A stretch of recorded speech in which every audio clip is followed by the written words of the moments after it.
Christianity has been present in China since the early medieval period and became a significant presence in the country during the early modern era. The Assyrian Church of the East appeared in China in the 7th century during the Tang Dynasty, and I'll talk a little bit about that more. There are a number of Eastern churches. There was the Assyrian Church, there was the Coptic Church, there was the Greek Orthodox Church. They had broken off from, well, they were part of the Christian world until the 10th century, then they broke with Rome. What made them distinct was something that we probably wouldn't take very seriously today, was theological issues about the nature of Jesus. Whether he was God, whether he was man, what the relationship was. And so we have a number of these churches, their liturgies were quite different. But in any way, this Assyrian Church of the East appeared in China. Catholicism was one of the religions patronized by the emperors of the Mongol Yuan dynasty. That was in the 13th century. We'll go over these in detail in a moment. But it did not take root in China until its reintroduction by the Jesuits in the 16th century. That's Catholicism. Beginning in the early 19th century, Protestant missions in China began to attract a small but influential following, and independent churches were established. Various names used for the Abrahamic God in Chinese. The most prevalent of them is Shangdi, or High Emperor, which we saw in Taoism, by the way. This was one of the terms for God. This, strangely enough, and I'll get to this later, this will become an issue for the Catholic Church.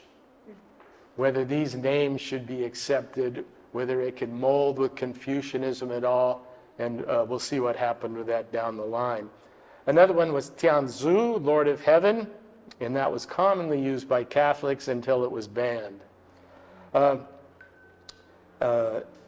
And in addition, Christianity has historically adopted terms from the Chinese classics.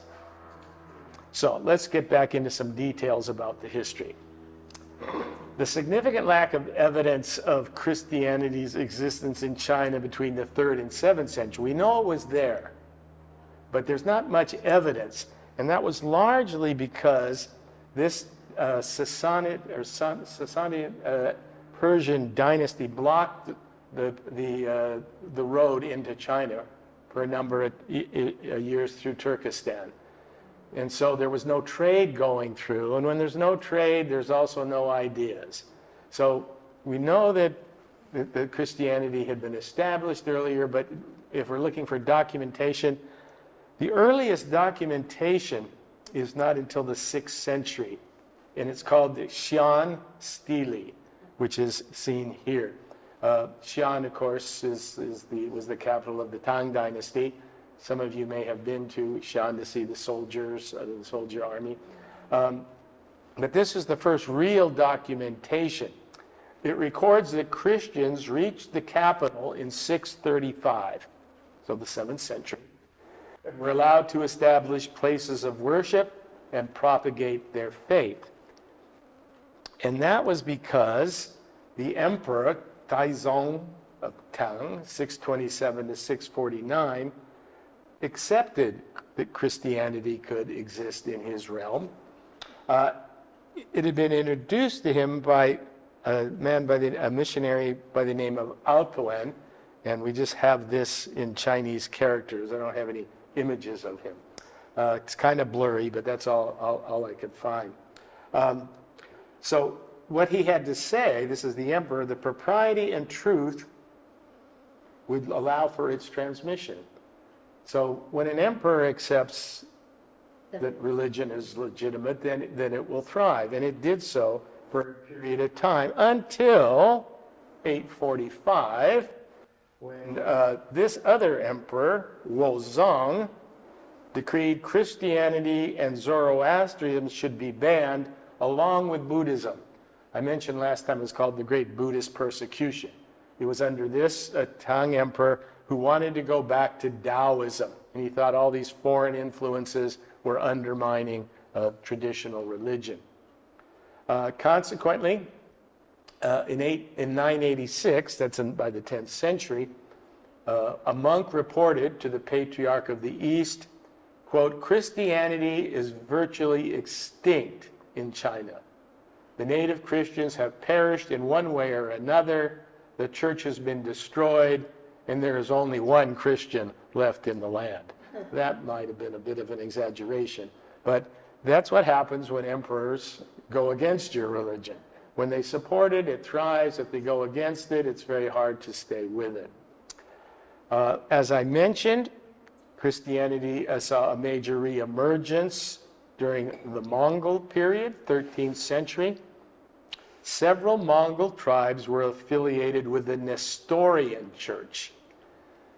The Nestorian Church was another Eastern church which had been claimed heretical by the other Eastern churches because of its view of the relationship of Jesus to God. This became a very complex issue throughout. It's called Christology, the study of who was Jesus really.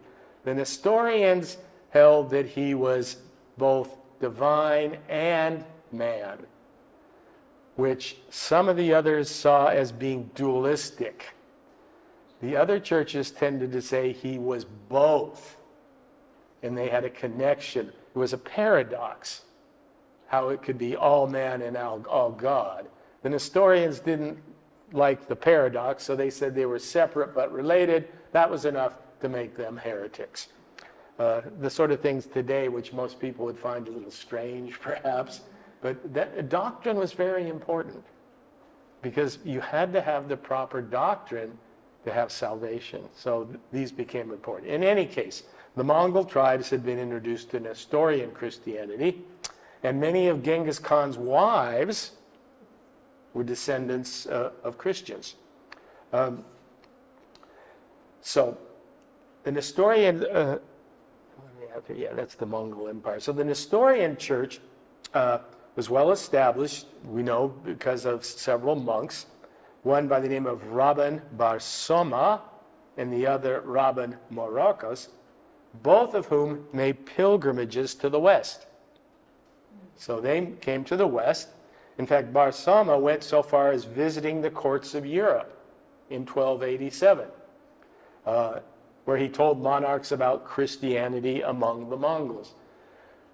I think if you mention to most people Mongols, they don't think of religion.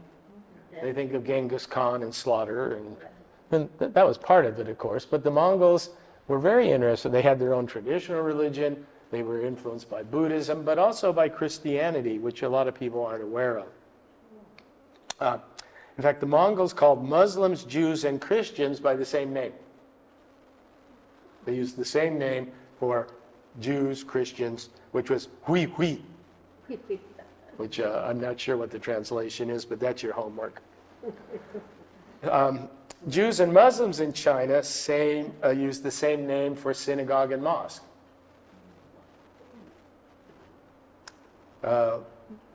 Which were both translated as temples of purity. Temples of purity.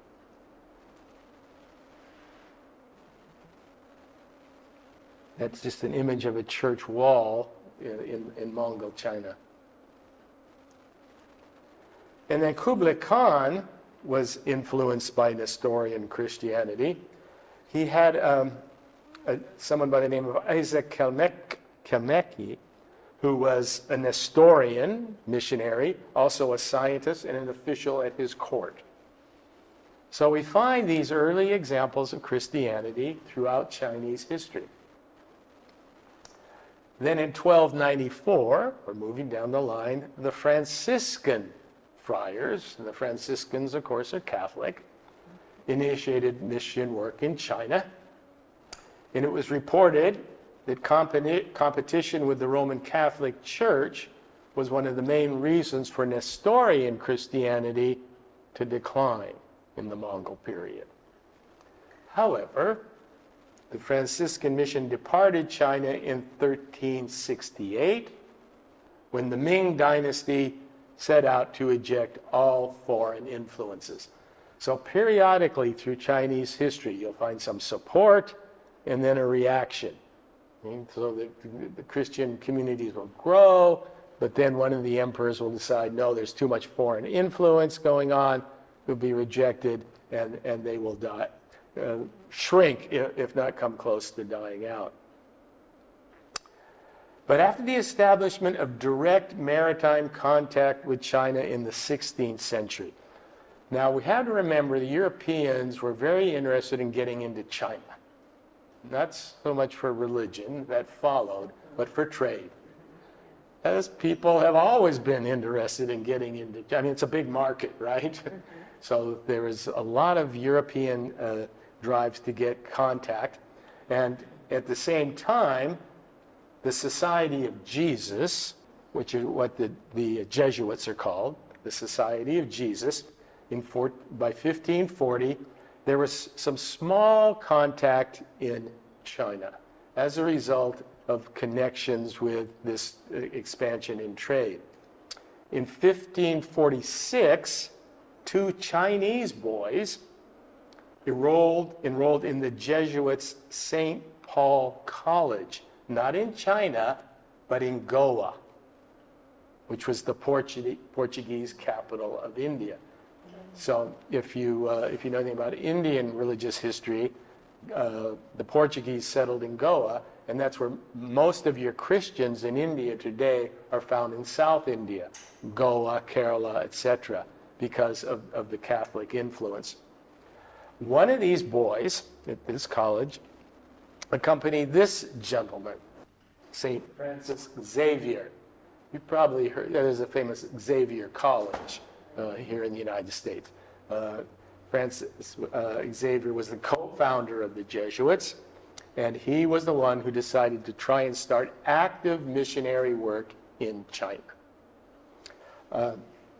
However, he was unable to get into mainland China, but he was able to establish himself at Shanghuan Island, which is just off the coast, and it was there that he died in 1552. But it gave a sort of a, what would you call it, a doorway. It wasn't in mainland China, but it was just outside and would later provide entry into China. Then the Portuguese established themselves at the Macau Peninsula. So these are going to be stepping stones into China. And they created a major base there. Then in 1578, this gentleman, Alessandro Vagliano, established St. Paul's College in Macau to become training source for missionaries. What would missionaries need? If you're going into China to teach the gospel, what would you have to know besides the gospel? Language, yes. You'd have to learn Chinese. And it's no easy feat to learn the Chinese language. So special colleges were set up to teach Chinese language, Chinese culture, as well as Bible study. He requested assistance from the orders in Goa to bring linguists to the staff of the college and to begin the mission in earnest. So linguists from India, Goa, Jesuit linguists, went to Macau to fortify this college, to start to train Jesuit missionaries to go into the mainland. One of the main missionaries was this gentleman, Matteo Ricci. He wrote Chinese catechism. So do you know what a catechism is in the Catholic Church? These are the fundamental beliefs. When you're confirmed in the Catholic Church, you have to take a class in the catechism. So what is it you're required to believe? Well, Ricci wrote catechisms in Chinese and was able to make a number of influential converts. And they were finally able to get into the country because of the connections with governments. And they were able to establish Christian settlements throughout China. And actually, Ricci became close to the imperial court. Again, this was part of the strategy. If you can get higher ups to convert or to accept your religion. You have a much better chance of it spreading than if you just go for the lower element. So he was able to make contact in the Ministry of Rites, which also oversaw astronomy and astrology. He was very versed in astronomy and astrology. And we have to remember that astronomy as we know it today developed out of astrology. Astrology was the ancient art of reading the stars and then making predictions. But when you're reading the stars, what do you have to do? You have to chart them. And so that's actually the beginnings of astronomy. So he undertook a century-long effort in translating the Chinese classics, those are the Confucian classics, into Latin, and spreading knowledge of Chinese culture and history in Europe. So he was quite a scholar and had quite a vision. And what's interesting is his knowledge of Chinese culture that went back to Europe influenced Enlightenment thinkers. Because Enlightenment thinkers were looking at universal ideas, and they realized that the history of the world couldn't just be the history of Europe. So they became very interested. Voltaire, for example, wrote a history of China. And it was based a lot on this gentleman's work. Then the Franciscans came back, along with other orders, because China was starting to open up now. The emperor had more or less accepted that these religions could take part. Well, he didn't see them as threats. He saw them as... And there was probably some political relationships going on here. Things are always political to some degree. But then this controversy began to come up that I mentioned earlier. That was over Chinese customs and names for God. Could Chinese converts to Christianity use the Chinese names for God? And could they keep some of their classical Confucian customs and culture? This became the issue. Ricci definitely felt, as he was a universalist, that this should happen. And that they should be able to have, for example, ancestor worship, which is very strong in Confucianism. But other orders didn't quite see it this way. And they felt that the Chinese names for God confused the Creator with his creation. So they were very concerned that these be somehow kept separate. Acting on the complaint of the Bishop of Fujian, that's Clement the 11th, finally ended the dispute with a decisive ban in 1704. Any Christian convert found practicing Confucian ideas or culture or using the wrong names in theology would be excommunicated. The ban decreed automatic communication for practicing Confucian rituals. As a result, the emperor didn't quite think, this wasn't a very wise decision when you think about it. How's the emperor, who's been very pro-Christian to this point, mandated an expulsion of missionaries who were unable to allow for the use of Chinese names or the amalgamation of Confucian practices. So any missionaries who were following the Pope's line, out. Well, you can see what effect this would have on the Catholic mission in China. So you sometimes wonder why that was considered so important. But by 1715, Clement's bull, a bull in the Catholic Church is an official statement of doctrine. When a pope issued Martin Luther called it bull, but but he issued a bull confirming the church's position which led to a swift collapse of all the Catholic missions across China. Oh, wow.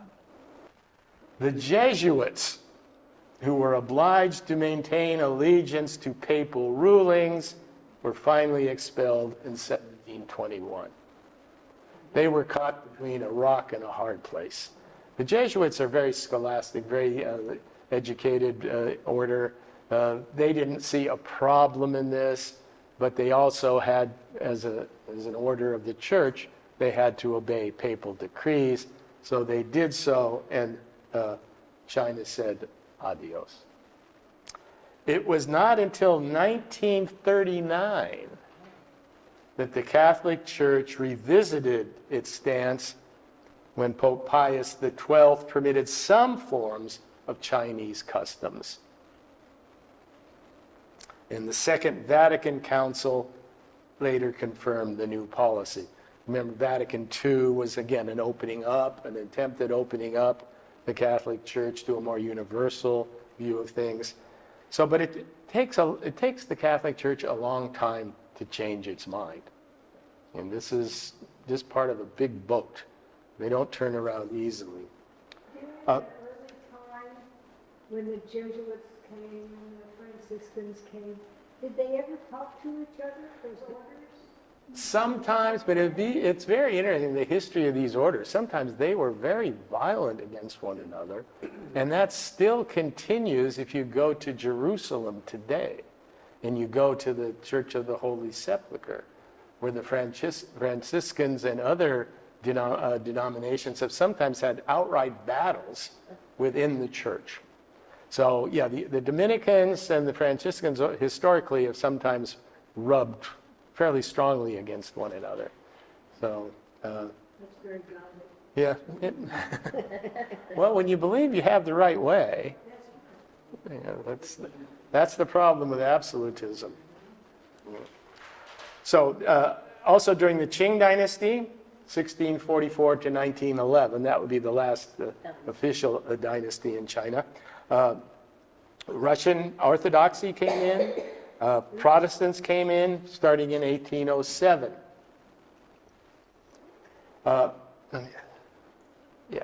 Yeah, I'm still having trouble seeing these things. However, the Yongzheng Emperor, 1722 to 35, was firmly opposed to Christian converts among his own Manchu people. The Chinese people are made up of a number of different ethnic groups. They're not all the same. The Qing dynasty was a Manchu dynasty. He wasn't concerned so much if Chinese converted, but for the Manchu people, he was opposed to it. He warned them that the Manchus must follow only the Manchu way. As he stated, the Lord of heaven is heaven itself.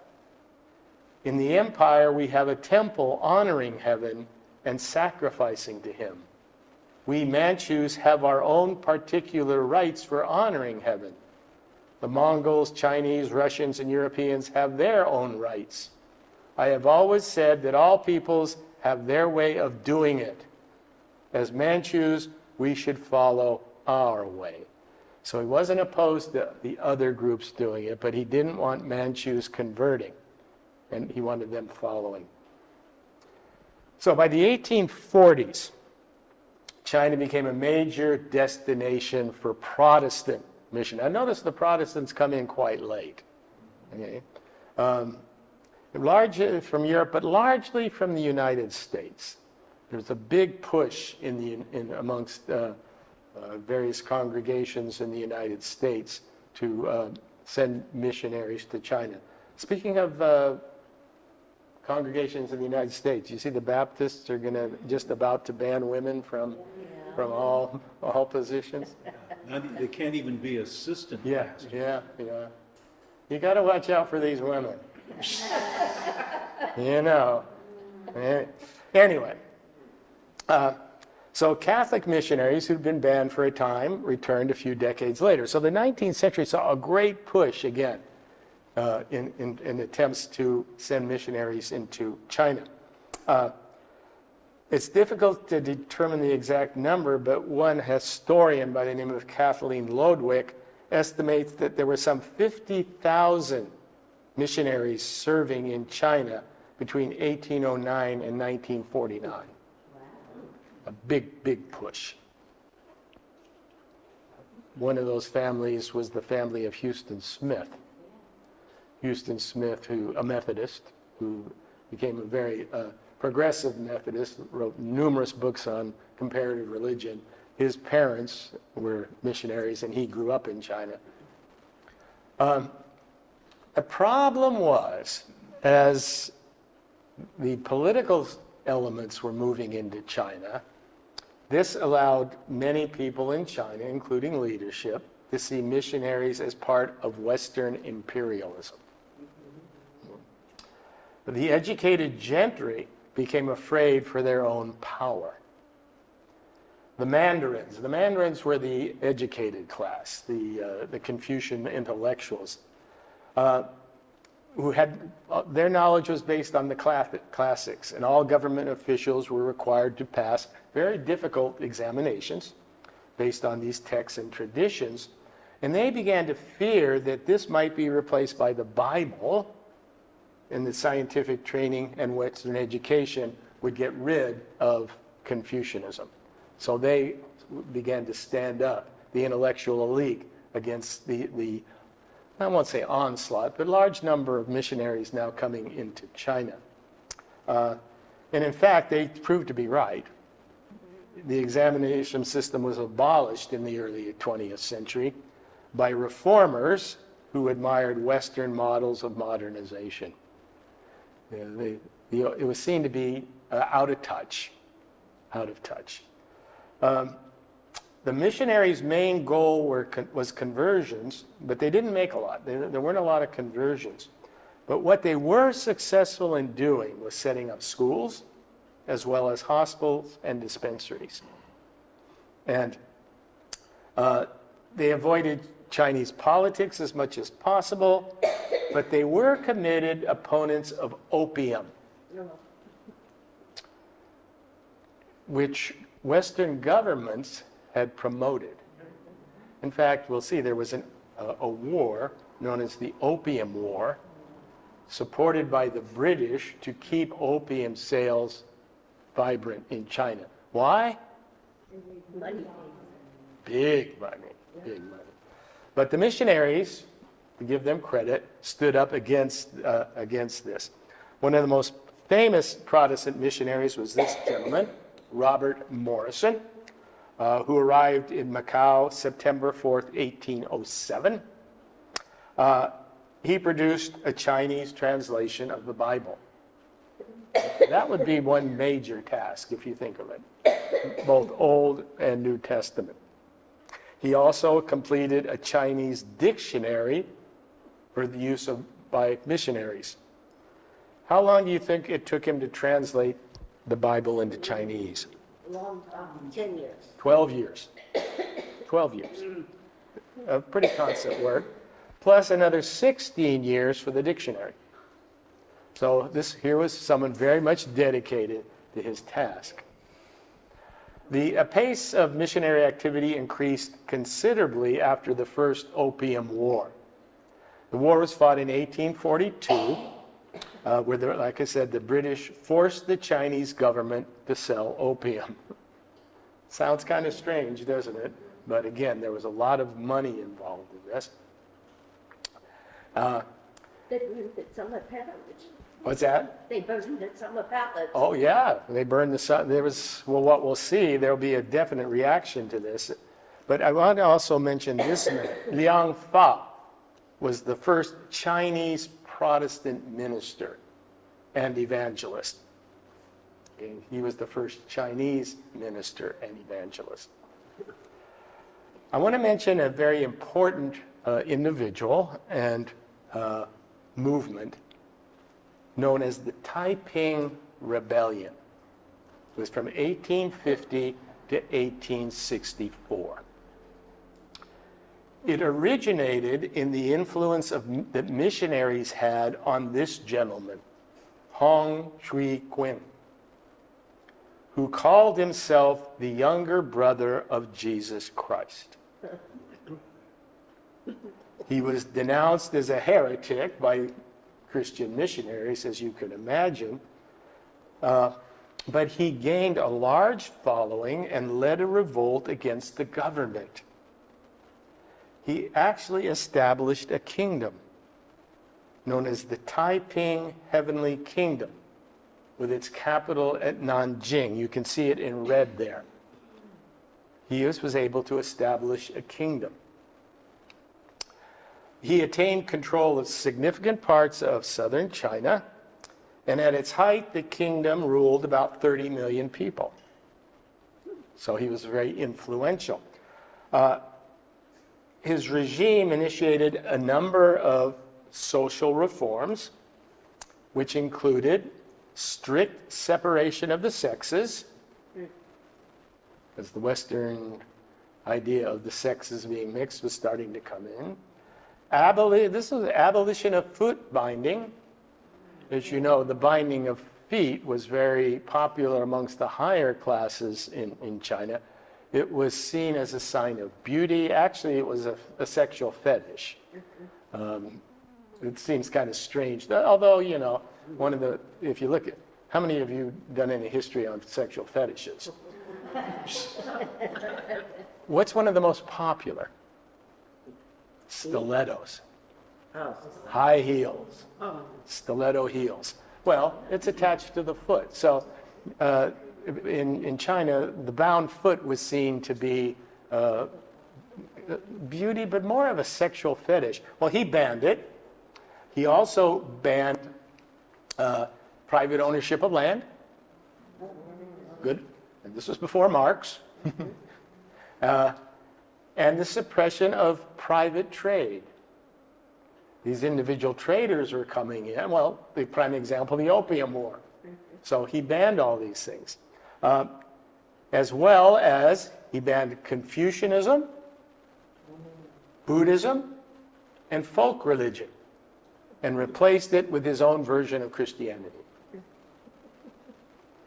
And this rebellion was eventually put down by the Qing army, but aided by the French and the British, put it down, with an estimated death toll, listen to this, of between 20 and 30 million.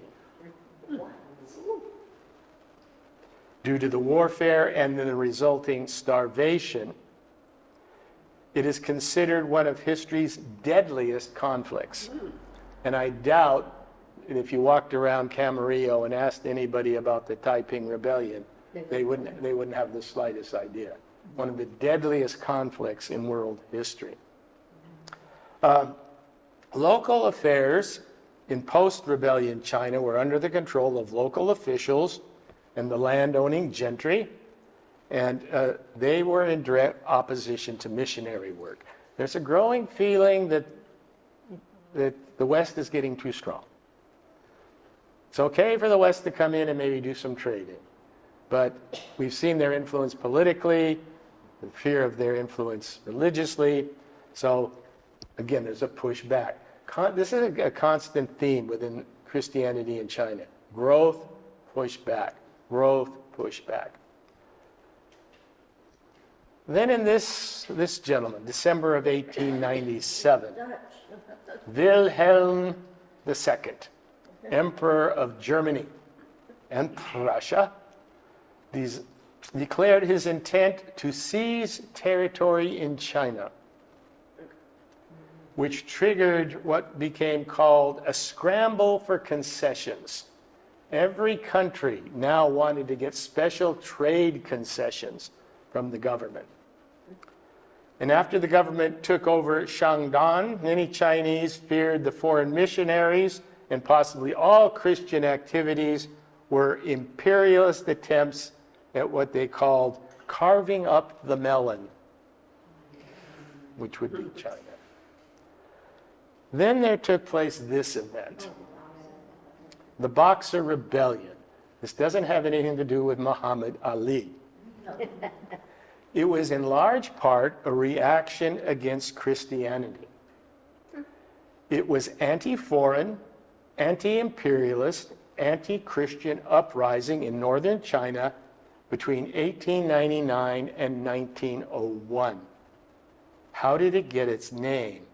It was led by what was known as the Society of Righteous and Harmonious Fists. They were martial arts. They were experts at martial arts. And the nickname boxers sort of stuck in the West. In 1898, North China experienced several natural disasters. The Yellow River flooded. There were droughts. And the boxers blamed this on foreign and Christian influence. And not something unusual for certain views of religion. You may remember after 9/11 in this country, there were certain religious blaming it on certain things that some people, namely gay people, were doing. And this was God's revenge. Well, the boxers saw this as a sign from heaven that they were to stand up and throw out the Western imperialists, which they made an attempt to do. And that's why we get the Boxer Rebellion. Came to a head in June of 1900 when Boxer fighters, convinced they were invulnerable, converged on Beijing with the slogan, "Support the Qing government and exterminate the foreigners." So they wanted the government to act and get rid of the foreigners. This notion of somehow being invulnerable reminds you a little bit of the Sioux Nation when they had their dance that was going to be make them invulnerable to the bullets of the U.S. Army, which of course did not happen. So in response to this call, they came into Beijing and they were a powerful force. How does the West respond? There was an 8-nation alliance which brought in 20,000 troops to China. They defeated both the Boxers and the Imperial Army in August of 1901. What happens often in warfare? Well, there was plunder of the capital. You send in 20,000 troops, and you can imagine a lot of these troops were sort of young boys, and they've been fighting. And so after the victory, they plundered the capital, and just began gathering up anyone they thought was a boxer or related to boxers, and did what? Executed them. War creates that kind of craziness. So sometimes we look at the individuals and blame them, but it's also the context. You remember My Lai, the My Lai massacre and Lieutenant Calley? That's what war does. War creates, especially if you've seen your buddies killed next to you, etc. In any case, so it was not a very nice mark on the Western record. But most scholars see this period between the Boxer Rebellion and the end of the Chinese Republic, which is about 40 years later, as the golden age of Chinese Christianity. Between when the Boxer Rebellion is put down by the imperialist forces, well, they're going to give more free rein to missionary activity. The Qing dynasty is on the ropes. What happens when your culture starts to get not only decline, but really get on the ropes? You start to question. You either try to go backwards, and if that has failed, you can't make it great again. The next stage is collapse or find something different. And so this is when many of the Chinese intellectuals start turning to Western ideas.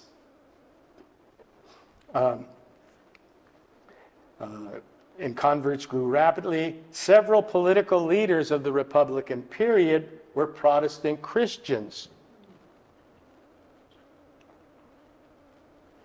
These two gentlemen, Sun Yat-sen, who was considered father of the Republic. Now, this isn't the communist government. This is the government after the fall of the Qing, which was called the Republic. There will be a civil war down the line. And Chiang Kai-shek. They were both Protestant Christians. Paul Varg argues that American missionaries worked very hard on changing China. This became their goal. Once you have political leadership, and so the number of missionaries increased from just over 500 in 1890, because there'd been a collapse, to 2,000 in 1914, and by 1920 there were over 8,500 Protestant missionaries in China. So this is another push, another revival. By 1920, 265 Christian middle schools existed. There were thousands of elementary schools, and there was extensive fundraising and campaigns across the United States. The Catholics also supported large mission operations in China. So it looks like the door is open, okay? The door is opening again. Modern medical education in China started in the early 20th century at hospitals run by international missionaries. But there was still a level of distrust on part of some evangelicals who thought that hospitals were diverting needed resources away from the primary goal, conversion. So even amongst the Protestant missionaries. Now, as I understand, the Methodist missionaries today really focus on the educational part. If converts come, fine, but it isn't being used as a carrot. You're not building hospitals to try and get converts. You're building hospitals to try and follow the way of Jesus, of taking care of those who need to be taken care of. In any case, but there was amongst missionaries, there was this. But then what happens to this government? There's a major civil war in China. And the People's Republic of China, with its leader Mao Zedong, wins that revolution or that civil war in October 1st, 1949. All religions in China became monitored by the state from 1949 up to today. Christian missionaries left, many left, in what was described as a reluctant exodus. Many decided that there was really no way they could operate under the communists. Many, however, were willing to accept what they called accommodation and were permitted to continue religious life in China under the name of the Three Self-Patriotic Movement, which was a government-monitored movement, but Protestants could practice their religion as long as they didn't do anything to disrupt the political order. And it doesn't take much to be seen as disrupting a political order. So, but many did stay. The Chinese also organized the Catholic Patriotic Church that operates without connection to the Vatican.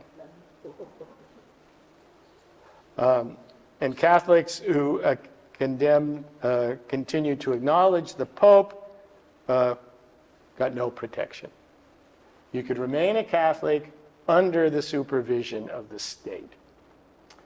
So from 1966 to 1976, one of the really horrendous periods in Chinese history, known as the Cultural Revolution, nearly expressions of all religious life was effectively banned, including this three-self church.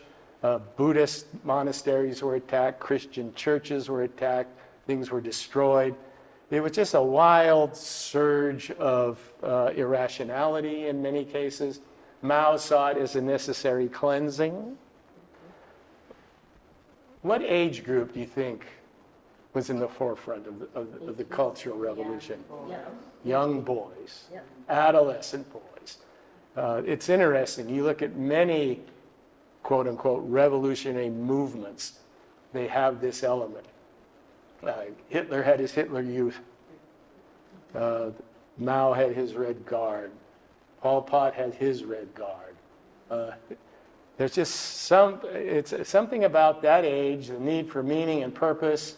And if you get a charismatic individual and lots of people around you doing the same thing, it's quite easy to fall into that. So, this forced many Christians to be secretive and go underground to avoid persecution.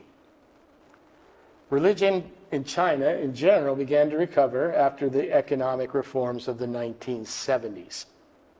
And in 1979, the government officially restored the three-self church, that's the Protestant church, still under government control or supervision. And in 1980, the China Christian Council was formed as an umbrella organization for all Protestant churches. It works to provide education and the publication of Bibles, hymnals, and other religious literature, as long as it doesn't bump into state issues. No politics, no politics. Members of the underground Roman Catholic Church, who do not belong to the official Catholic Church, the patriotic church, and are faithful to the Vatican, are still subject to persecution. Although in practice, this has been tempered in recent years. There's been, just in the last couple decades, another spiritual revival has grown in the first decades of this 21st century. The Communist Party remains officially atheist and is intolerant of churches outside party control. But it's now estimated that the number of Christians range from 40 to 60 million Protestants and 5 to 12 million Catholics. So if you take that all together, there's about 75 million Christians practicing their religion in China today, which, given the size of China, isn't that large, but still a relatively significant number. Okay, that takes us to the end of our series.